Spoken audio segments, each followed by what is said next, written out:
Imagine being a wizard so insanely powerful that he can literally manipulate the stars themselves. That was Claude's whole deal. One of only 10 first-class mages on the entire planet.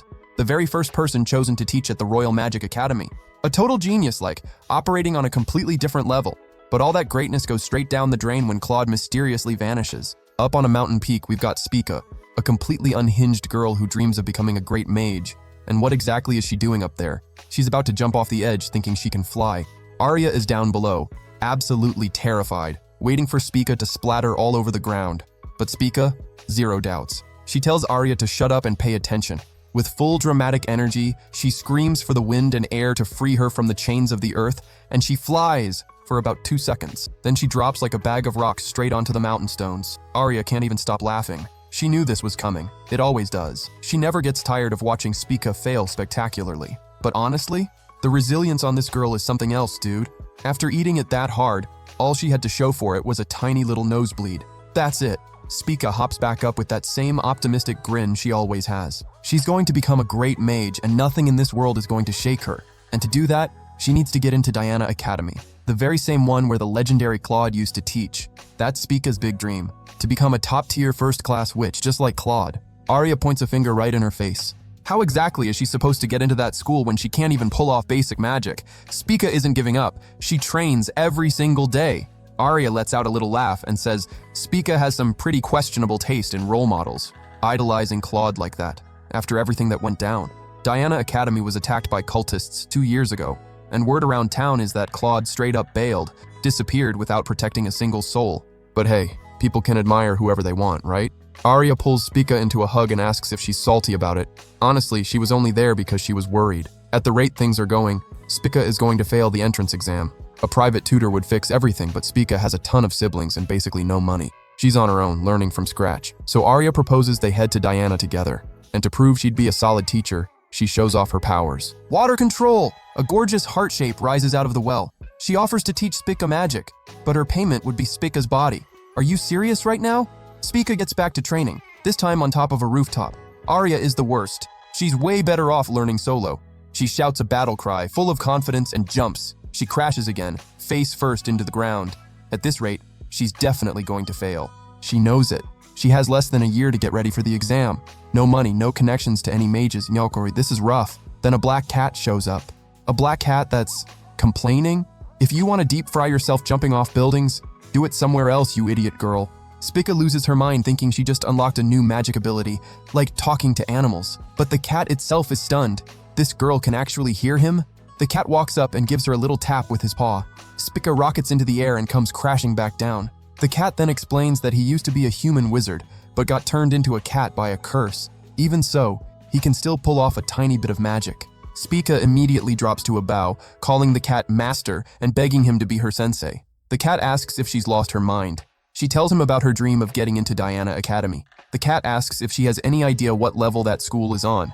It was the hardest magic academy to get into in the entire kingdom. That's exactly why Spica is begging. The cat turns around and says no. The girl begs, saying she'd do anything. The cat turns back with a totally sinister look.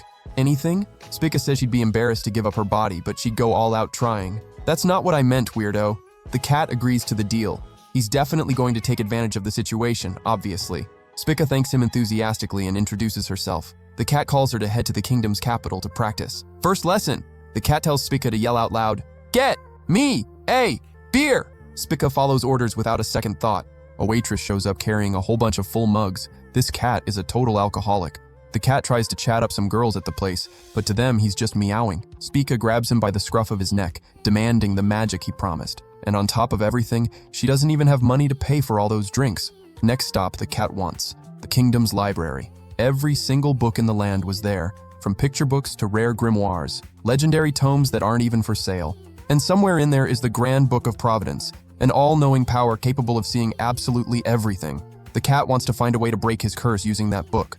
Problem is, nobody knows where it's hidden, and that's where Spica comes in. Her jaw drops. Thousands of books to search through by herself? Why can't the cat help? He'd love to. But every time a non-human tries to grab a book, the Grand Book that watches over the library picks up on it and triggers the alarm, calling the guard. Based on how the guard reacted to seeing the cat, it clearly wasn't his first attempt. Spica says it's impossible to search alone. The cat fires back without missing a beat. If that's how you think, quit being my apprentice. And Spica? She is not quitting. She goes all in. But the truth is, doing it in a month would be nearly impossible. The cat feels bad. Honestly, having an apprentice is such a pain. No chance. The cat is wandering through the library when he nearly jumps out of his fur at Spica's scream. She had turned into a little cat herself after opening a book, like straight up catgirl mode. The cat explains that some grimoires trigger spells when they're opened. That library is a total disaster zone. Monsters, book labyrinths, even a book that turned into a human. It's absolute chaos. The cat figures the poor girl won't last. But for an entire month, Spica explored that library day after day, no breaks. One night, the cat shows up to check on things. Spica was studying ancient runes. The cat presses her about finding the book. She explains she was studying because the Book of Providence was probably written in ancient runes, so she'd actually be able to read it when she found it. The cat admits he had seriously underestimated her, but unfortunately, it was too late. The library's closing bell rang. The 1-month deadline was up. Spica begs for more time. She wanted so badly to reach Diana Academy. The cat asks why she wants to go there so badly. She says she wants to become a first-class witch, just like the great and mighty Claude, even with people calling him a coward. Spica says she doesn't buy that rumor for a second. She witnessed Claude's power firsthand. When the academy was attacked by the cultists, Spica was nearby and got caught up in the whole incident. People all around her were dropping dead. She could barely take the screaming and crying anymore. When she had already made peace with her own end, Claude appeared. He was strong. He was kind. A real hero. That's why she doesn't believe he ran. She wants to become someone strong and save people, just like he did. The cat sarcastically asks what she'd even get out of saving others, and calls her an idiot. He's pretty sure that when he was human, he was a terrible person. He'd be better off staying a cat forever. The cat turns to leave, saying this whole thing was a waste of time. But Spica notices something on the grand book. Its cover has a pattern that looks just like the ancient runes. She decodes it. It means invoker. Right at that moment, the book swings open and reveals a secret passage to somewhere else. The Book of Providence had to be in there. Spica dives in headfirst and starts running. What an incredible place. It was a whole dimension built with magic to hide the kingdom's most important books and grimoires. A commanding voice echoes through the place. It was the Book of Providence itself. The book talks, and it already knows Spica's name. It knows everything after all. It's omniscient. Spica immediately asks if it knows how to break the cat's curse. The book explains, the cat's curse was different from what it seemed. He hadn't simply been turned into a cat. He had been reincarnated into the body of another living creature. But there is a way to reverse it, using Spica's power, resurrection magic. That would explain why her wounds regenerate at an insanely fast rate, her ridiculous durability, and maybe it's why she can understand the cat in the first place. To break the curse, Spica would have to inject her power into the cat with a kiss. If only it were a normal kiss. Because the kiss Spica would have to give the cat wouldn't be on the face. It would be on his backside. Injecting the power through there would make the effect immediate. It's just more efficient that way. Spica refuses. Flat out. Absolutely not. Then the guard appears inside the dimension. Everyone braces for a scolding. But actually, the guard came to deliver a warning. The library was under attack. Get out! Right after, Ortros appears, a two-headed mythical beast being controlled by the cultists. Now there's nothing left to do but run. The beast launches an attack. The cat dodges using flight magic, and Spica desperately clings onto his tail for dear life. The cat tells her to act as bait. But who's really the most pitiful one here? It's obviously Spica. So there's only one thing left to do. The little smooch on the booty has to happen. Spica refuses. That would be the end of her dignity as a human being. The cat yells that it's better than losing her life. Spica says she'd rather die than kiss a cat's butt. The cat fakes disappointment, says her resolve was weak, that she only promised she'd do anything because it sounded good in the moment. Deals off. The mythical beast appears, launching fire straight at Spica. She just accepts death as her fate, instantly regretting having ever said she'd rather die. But a flame mage shows up to protect her. It was the cat. He shoves Spica out of the way with magic, yelling at her to run. What an annoying apprentice. Kind of ironic, right? The very same cat who had called her an idiot for wanting to protect others. Spica runs straight toward the flames and scoops the little cat up in her arms. Even if she's way out of her league and has zero chance of beating that beast, she's going to do everything she can. And then comes the saving grace. One big, brilliant kiss of light right on the cat's posterior. A powerful mage emerges from the shadows. Claude! He wins the battle with an insanely powerful spell, absolutely wrecking the beast. The cultist vanishes from the scene immediately. Spica never in a million years would have guessed that grumpy, rude little cat was the legendary Claude himself. Oh my god. Which means she kissed his... Claude says goodbye coldly, telling her he has nothing more to do with Spica. and starts fading away.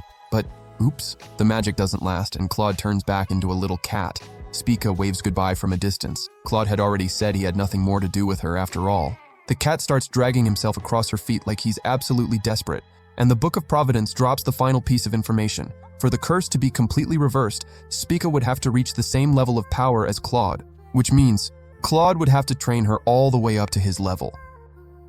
Sometime later, in Spica's beautiful dreams, she finally feels the joy of reuniting with Claude, who makes a little request. Spica's help, with a kiss on the butt.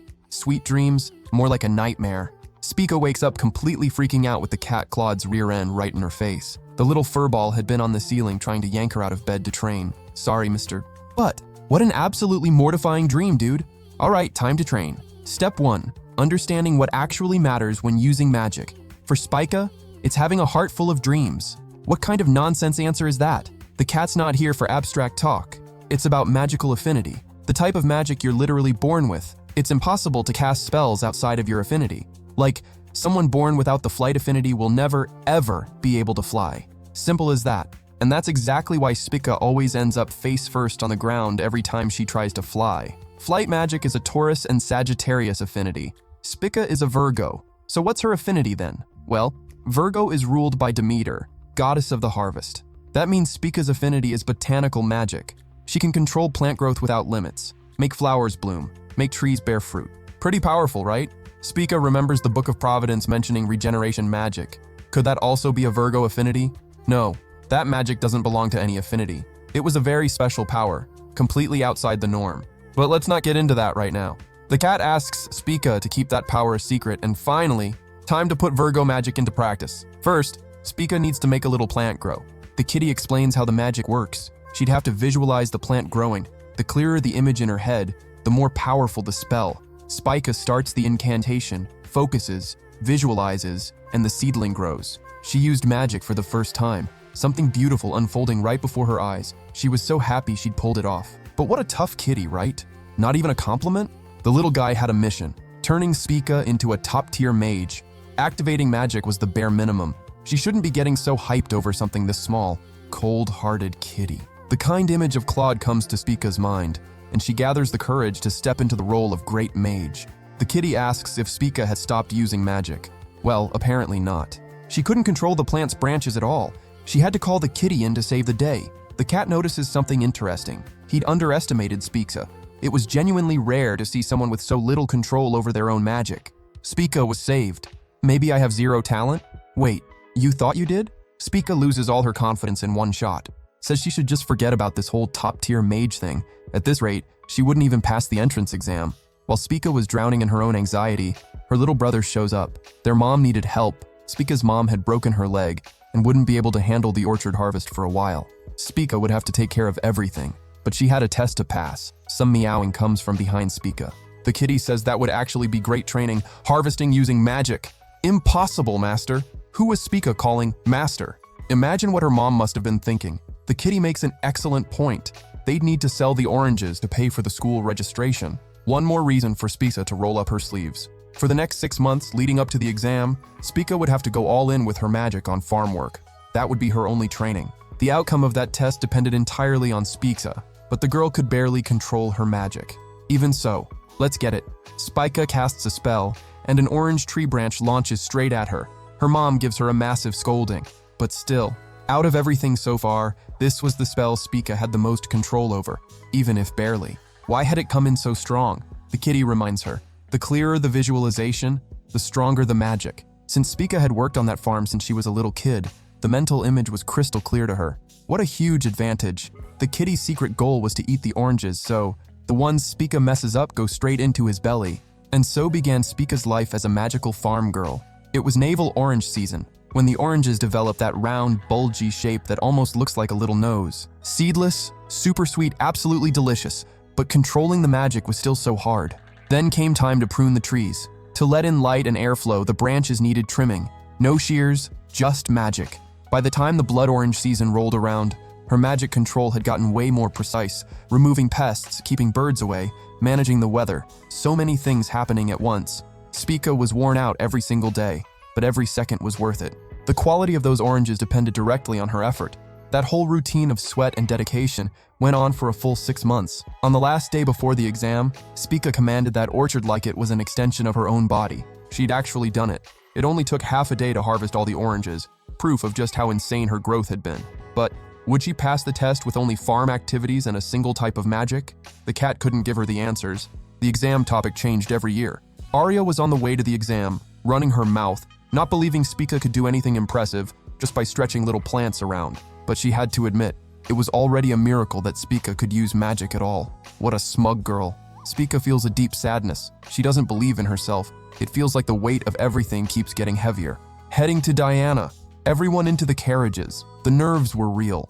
Not for Aria though, she was totally chill. Even with everyone there being rivals, Aria figured she was the best of the bunch, so she didn't even sweat it. As they passed through the mountains, one of the rocks suddenly fell, causing total chaos. A massive monster starts forming from the chunks of stone, genuinely huge, like something out of another world. The stone giant starts attacking the students, tossing carriages aside like they were toys. Spica was knocked all over the ground while the others scrambled to save themselves. The kitty had been in Spica's backpack the whole time. He recognizes the monster.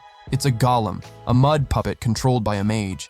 Someone is pulling the strings behind all this. Aria is front and center, no fear whatsoever. She blasts the monster with Aquarius magic, and the monster is shattered. The kitty is impressed. Aquarius magic demands an enormous amount of mana and a ton of knowledge.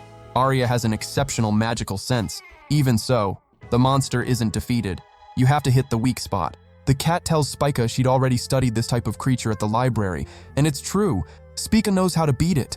A core that works like a heart, right in the center of the monster. Spica has all the info. She just needed to let Aria know. The kitty stops her. Spica shouldn't leave this in someone else's hands. Did she train for 6 months for nothing?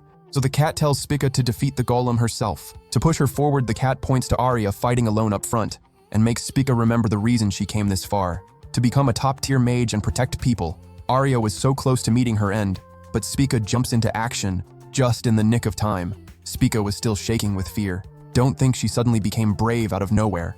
But even while trembling, she asked to fight alongside Aria, since she knew the giant's weak point. Only thing was, Aria couldn't understand why Spica would want to fight when she was clearly that terrified. What exactly was she going to do? That's when Spica found her real courage and said with full confidence, "I want to be a mage who protects everyone." Aria agrees to fight together. The plan was simple: erase the first letter written on the monster's core. But to do that, Aria would need to shatter the monster first. And there was the problem. Aria had 0 mana left to attack, completely tapped out. The monster attacks again, but this time it zeroes in on the students who were just trying to run away. Spica tries to hold it back, throws some seeds forward, and boom!